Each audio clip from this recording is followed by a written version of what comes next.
स्वागत है दोस्तों आप सभी का फिर से हमारे YouTube चैनल में।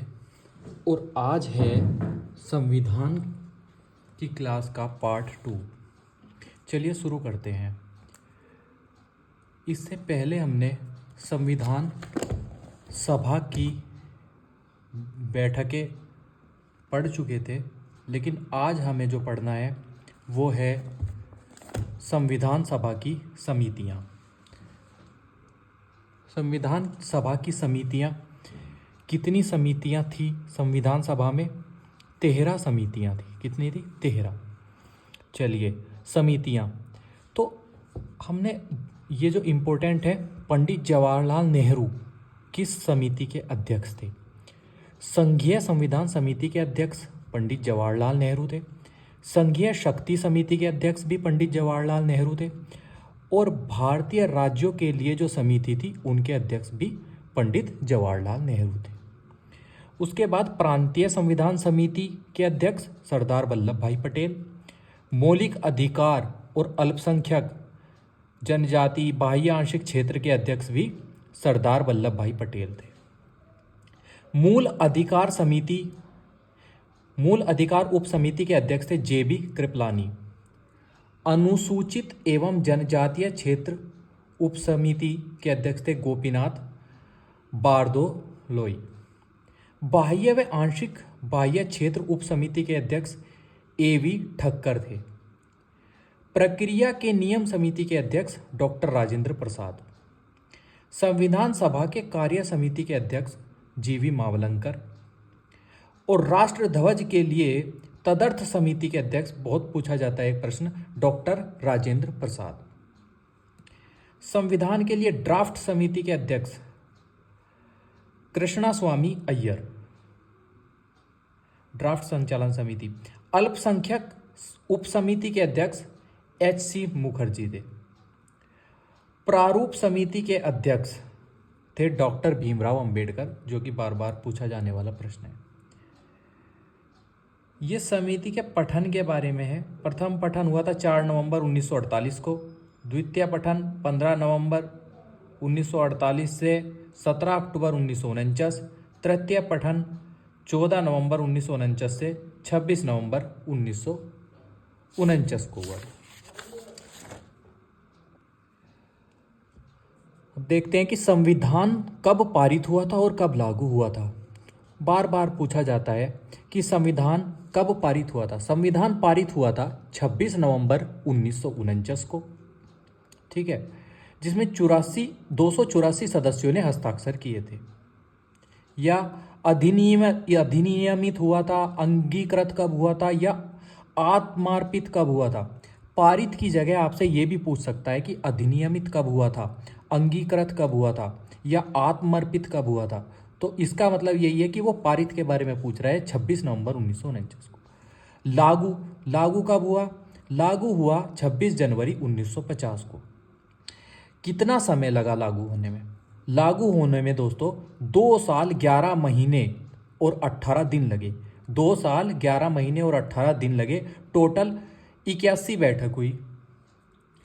और ये मोस्ट इम्पोर्टेंट नोट है एक, कि ये पूछा जाता है अब परीक्षाओं में, संविधान जो लागू हुआ वो मिति मार्गशीर्ष शुक्ल सप्तमी संवत 2006 को संविधान लागू हुआ।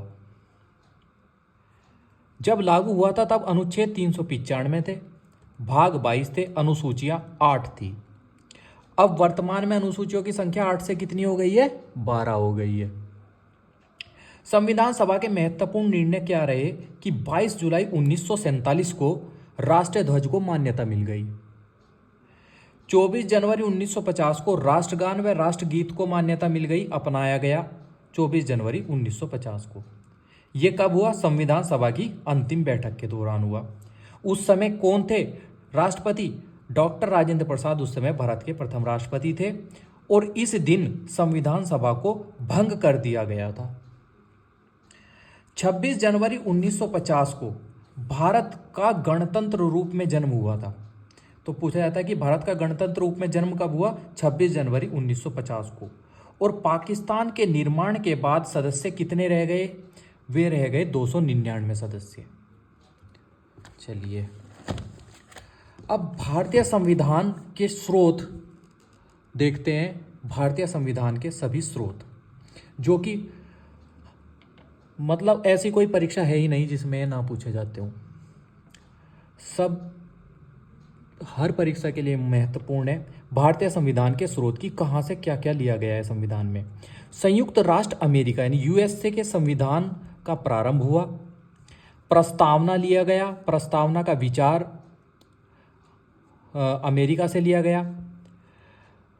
ठीक है। मौलिक अधिकार कहाँ से लिए गए, अमेरिका से लिए गए। प्रस्तावना की भाषा को ऑस्ट्रेलिया से लिया गया था। राष्ट्रपति का पद व निर्वाचन और उपराष्ट्रपति का पद ये भी संयुक्त राष्ट्र अमेरिका से लिए गए।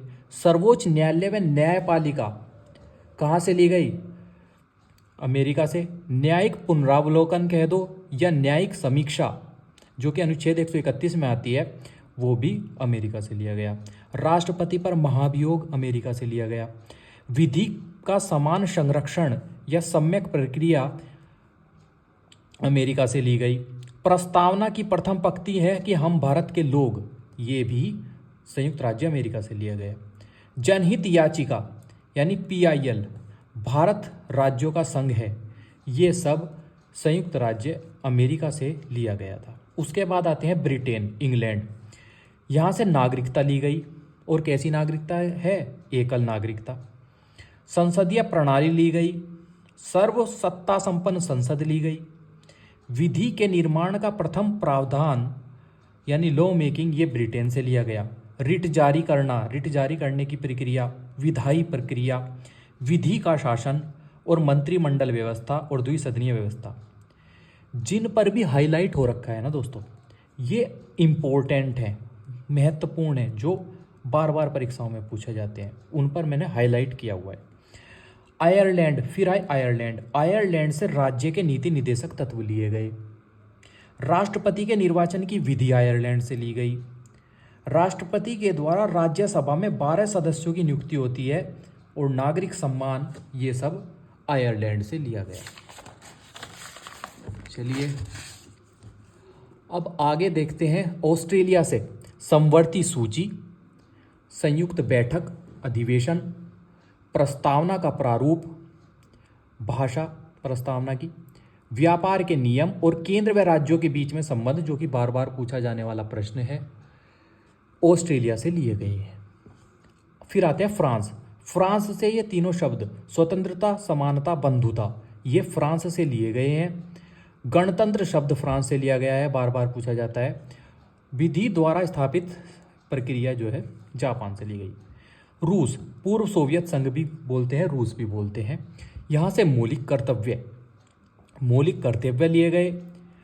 समान न्याय दिया गया, और समान न्याय कौन कौन से हैं, ट्रिक से याद करेंगे। संयारा सामाजिक, या आ से आर्थिक और रा से राजनीतिक, ये 3 न्याय रूस से लिए गए। फिर आए जर्मनी। जर्मनी से आपातकाल लिया गया। क्या लिया गया, आपातकाल, अधिकारों का निलंबन, और बिस्मार्क ने जर्मनी का एकीकरण किया था। दक्षिण अफ्रीका से संविधान संशोधन लिया गया, और राज्यसभा में सदस्यों का निर्वाचन दक्षिण अफ्रीका से लिया गया।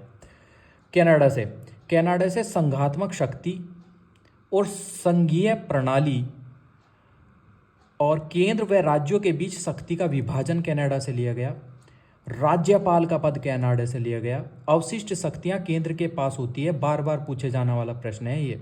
अवशिष्ट शक्तियां केंद्र के पास होती है, कनाडा से लिया गया है। ठीक है। शक्तिशाली केंद्र वाला संघ। दोहरी नागरिकता की विशेषता संघीय सरकार की विशेषता है। और अगली क्लास में हम प्रस्तावना को पढ़ेंगे। आज की क्लास हम यहीं ख़त्म करते हैं। तो कैसी लगी दोस्तों आपको क्लास? अगर आपको क्लास अच्छी लग रही है तो चैनल को सब्सक्राइब कीजिए और कमेंट कीजिए कि ऐसे ही जारी रखें। धन्यवाद।